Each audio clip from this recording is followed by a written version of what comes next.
랭아 영순이 여러분 안녕하세요. 랭킹스쿨입니다. 징그러운 걸 못 보시는 분들은 다음 영상 조심해서 봐주세요. 느닷없이 해삼의 안쪽에서 튀어나와 꿈틀대고 있는 이 물고기는 수미고기라고 하죠. 첫 등장은 조금 흉측했지만 다시 보면 어딘가 귀여운 구석이 있는 것처럼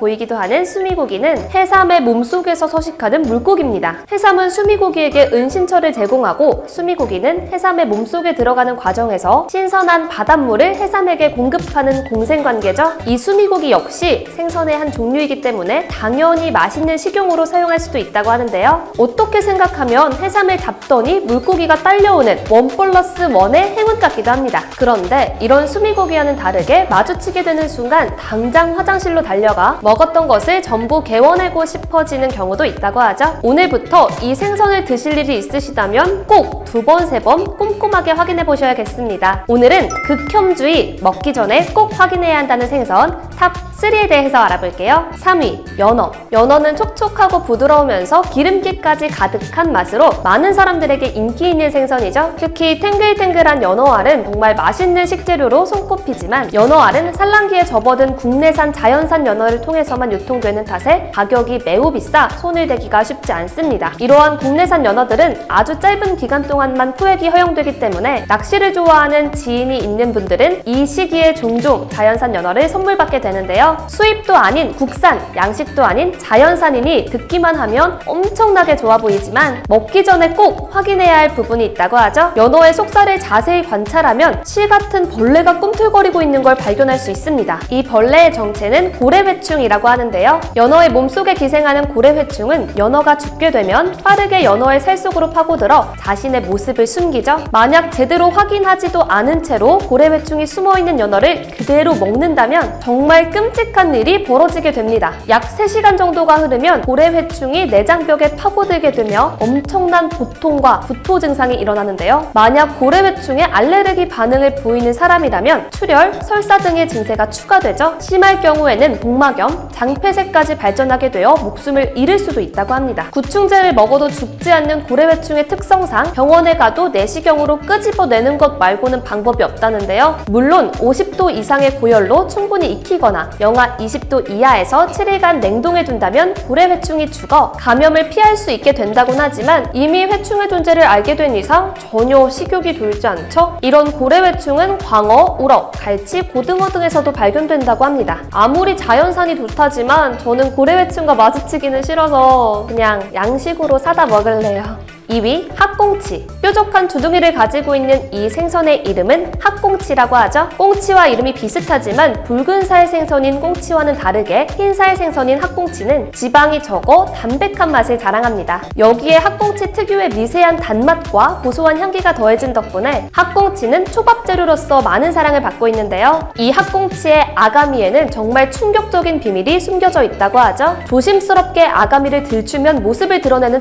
정체불명의 하얀색 벌레! 90% 이상의 학꽁치에서 발견된다는 이 기생충의 이름은 아감벌레라고 합니다. 이 아감벌레는 태어날 때만 해도 전부 수컷이라고 하는데요. 2mm 정도의 작은 크기에 불과한 이 수컷 유충들은 수영 속도가 느린 어린 학꽁치의 표면에 찰싹 달라붙은 채로 성장하기 시작하죠. 그러다 아가미에 들어가는 데 성공한 개체는 암컷으로 변하게 되어 더욱 크게 성장합니다. 그 후 여전히 학꽁치 표면에 붙어있던 수컷 아감벌레들이 먼저 아가미에 들어가 있던 암컷과 짝짓기를 하게 되면 암컷 아감벌레의 몸속에 알이 가득 들어차게 되는데요. 이 아감벌레는 학꽁치의 몸에서 끊임없이 혈액을 빨아먹는 것도 모자라서 학꽁치의 아가미를 점령해 숨조차 편안히 쉬지 못하도록 만들죠. 결국 영양분을 쪽쪽 빨아먹힌 학꽁치가 숨을 거두게 되면 그제야 아감벌레는 아가미 속에서 빠져나와 다음 희생자를 찾아다니는데 학꽁치가 살아있을 때 그물에 잡히게 되면 아감벌레 역시 그대로 잡혀서 우리의 도미의 식탁에 오르게 되는 겁니다. 심한 경우에는 학꽁치의 양쪽 아가미에 각각 한 마리씩, 그러니까 총 2마리가 기생을 하고 있는 경우도 있다는데요. 다행히도 아간벌레는 사람에게 기생할 수 없을 뿐더러 인체에 무해하다고 하죠. 그래도 비주얼을 보면 먹기는커녕 손대기도 싫은 이 아간벌레, 매우 충격적인 사실이 하나 더 있다고 합니다. 사실 우리는 살면서 아간벌레를 한 번쯤 먹어봤다는 건데요. 아간벌레는 국물용으로 사용하는 건새우에 심심찮게 섞여있는 탓에 된장국이나 짬뽕 같은 국물 요리를 만들 때 알게 모르게 들어가는 경우가 많죠.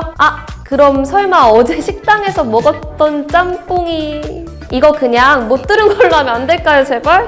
1위. 도미, 생선의 왕, 바다의 여왕이라는 멋들어진 별명을 가진 도미는 그 어떠한 방식으로 요리해도 끝내주는 맛을 자랑하는 흰살 생선의 대표주자입니다. 참돔, 북돔, 옥돔, 돌돔 등 도미는 그 종류도 어마어마하게 다양한데요. 이런 도미는 어두육미라는 사자성어의 유래가 될 정도로 머리 쪽이 정말 맛있다고 하죠. 잘 구워낸 도미머리구이는 미식가들 사이에서도 손꼽히는 요리 중 하나입니다. 그런데 이 도미머리구이 자칫 잘못하다간 충격적인 광경을 보게 될지도 모른다고 하는데요. 도미의 입에서 빼꼼 고개를 내밀고 있는 벌레를 보게 될 수도 있기 때문이죠. 제법 커다란 덩치를 하고 있는 이 하얀색 벌레의 이름은 키모토아 엑시구아라고 합니다. 이 엑시구아의 생태는 굉장히 특이한데요. 도미의 아가미로 침입한 엑시구아 유충은 뾰족한 갈고리 같은 발로 도미의 혀에 찰싹 달라붙죠. 일주일 정도 도미와 함께 생활하여 도미의 건강 상태를 확인한 엑시구아는 이내 도미의 혀에 발을 찔러 넣어 혀를 괴사시키고 자신이 혀의 역할을 대신하기 시작합니다.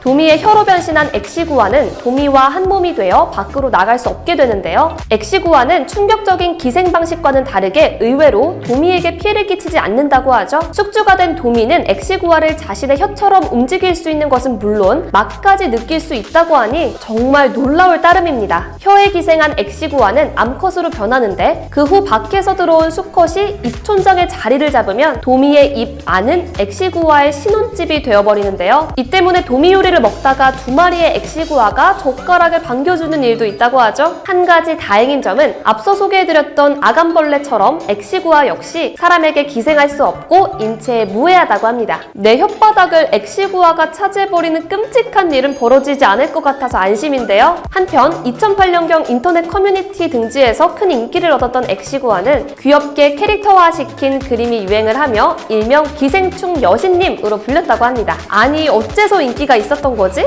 사람의 취향은 참 다양하다지만 이건 잘 모르겠네요. 기생충은 생김새도 생김새지만 먹었다가는 크게 탈이 날 것만 같아 괜히 두려워하게 되죠. 하지만 여름철에는 이런 기생충들보다 더 위험한 게 있다고 합니다. 바로 식중독인데요. 여름철만 되면 들려오는 식중독 사고 소식을 들으면 정말 남일이 아니다 싶죠? 특히 날씨가 따뜻해지기 시작하면 생선과 같은 해산물 종류는 더더욱 식중독 위험이 높아지게 됩니다. 생선을 좋아하시는 분들은 기생충과 식중독 모두 조심해서 드시면 좋겠네요. 지금까지 랭킹스쿨이었습니다. 감사합니다.